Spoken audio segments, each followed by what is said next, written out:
And this proof starts out by noticing that we have moral convictions. Pretty obvious. We all have moral convictions. Let's take one that we all share, I assume. We all know that it's wrong to torture children for pleasure. But here's the question, right? Here is the question. Where do we get that knowledge from? Where do we get our moral convictions from? There's a couple possible answers. Someone could say, well, we get our moral knowledge by looking out at the natural world, by examining the facts of life. But that doesn't work, because the natural world, the facts of life show us what is the case, where our moral convictions are about what ought to be the case, and there's a clear dissymmetry there. Those two don't line up. The facts of life, the natural world, shows us that it is the case that some people torture children for pleasure.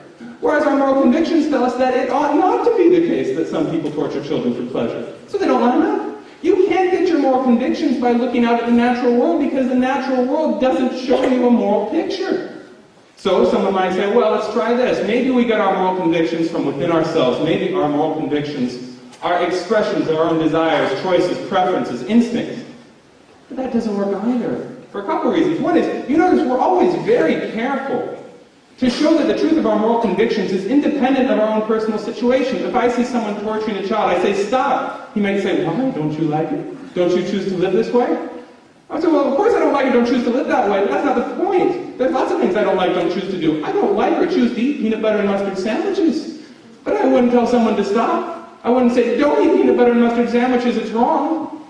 You see, I'm not telling you to stop torturing children because I have a problem with it, but because it's sick and it's wrong and you mustn't do it. Also notice this. When our desires, preferences, choices, instincts are frustrated, what do we feel? We feel disappointment.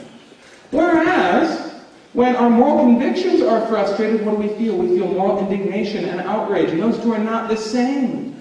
I may apply for a job and get turned down for it, and I may be disappointed. But I don't necessarily feel outraged. Maybe that was the right decision. Maybe I just wasn't a good fit for the job. Or I may go looking for cookies in the cupboard, find there aren't any. I'm disappointed, but I don't become indignant. Nothing evil happened. Just no cookies. Bummer. Whereas when my moral convictions are frustrated, I feel indignation. I feel that something wrong, something evil has happened. You see, so they can't be the same, because the experiences that we have when each one is frustrated are vastly different. So someone might say, well, our moral convictions are determined by the larger culture as a whole, right? Society at large, that given authority figures in any given age, any given setting, that's what determines our sense of right and wrong. That obviously doesn't work either, for two reasons. One is, if that were the case, we could never meaningfully talk about social progress, right? We could never say that we've become more ethical, say, in our treatment of women, in our treatment of minorities. Because to be able to say that presupposes that you can take two cultures side by side and compare them against some other standard and say, yeah, this culture is doing better than that one on this issue. And we obviously say that, which shows that the culture can't be its own standard. There must be some other standard that we can compare cultures against. Also notice this, if the culture was what determined our sense of right and wrong, then the very idea of social reform would be a contradiction in terms. Because social reform happens when an individual or a small group of people stand up for what is right against the culture at large, against the general social ethos. But if the general societal ethos was what determined what was right, you could never stand up for what is right against it. But that's precisely what happens. We applaud those people who are brave enough to stand up for what is right, even against the mob, even against the large group, which shows that the large group isn't what determines what's right.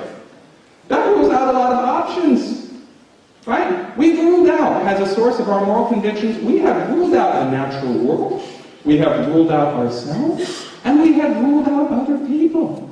What's left? Well, some source that goes beyond, that transcends ourselves, that transcends other people, and that transcends the natural world. And this transcendent moral source, this transcendent source of our sense of right and wrong, we call God.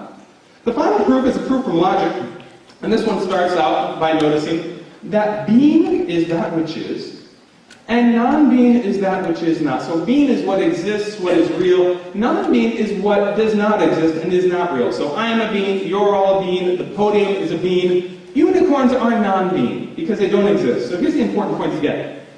Non-being does not exist by definition. There is no non-being. So far so good, but now go to step 2, and you will see that therefore, being must be infinite. Because if being came to an end, if being had a limit, then it would be natural to say, well, what's after that? What's on the other side of that limit? And then you only have two options. You can say, well, after that, on the other side of that limit is more being. But then, of course, it's not really a limit, right? Because being doesn't really come to an end. Being continues on uninterrupted. Or you could say, well, after that, on the other side of that limit, there's non-being. Ooh, you said non-being. There is non-being. You can't say that, right? To say there is non-being, to say that non-being exists on the other side of that limit in any way, in any respect, that's to contradict yourself. Because you're saying that that which does not exist, exists, and you don't want to contradict yourself at a reason test. So, the conclusion must be that being is infinite. But if being is infinite, then being is also perfect, because imperfection comes from missing something. For instance, if you get a 99% score on a test, that's a good score. But it's imperfect. Why? Because you're missing that 1% of the right answer. But if you're infinite, you can't be missing anything, so you can't have any imperfection, so you have to be perfect. Therefore, this infinite being is perfect, and this infinite perfect being we call God. And by the way, since you can't add to infinity, whatever Buzz Lightyear may tell you, our being, our existence, is no addition to the infinite perfect existence of God. Rather, our existence is a limited, finite share in the perfect infinite being of God. So this infinite perfect being, who allows us to be by allowing us to share in a limited way in his being, in a finite imperfect way in his infinite perfect being, we call God. So that's a pretty good start, I've said. We've proven that there has to be a necessarily existing source of all the existence that we see around us. We've shown that there has to be a transcendent, a source that transcends the world, ourselves, and other human beings, a source of morality, of our moral convictions. Right, that's what I mean by morality, our moral convictions. And also that there has to be an infinite, perfect being who allows us to be by sharing in his being. So notice this. The first proof shows that if God doesn't exist, if God doesn't exist, things are inherently inexplicable. But reason could never help us explain what's inherently inexplicable. The second proof shows that our sense of good and bad, our sense of value, depends on God's existence. And we could never assign value to reason. We could never say that reason was good if we didn't have a sense of value or good at all. And finally, the last proof shows that if God doesn't exist, things break down into absurdity, into contradictions, into senselessness. And if things are senseless, then reason can't help us make sense of things. The point is that reason depends on God for the operation, for its operations, to fulfill its functions. Reason depends on God to do what it does. And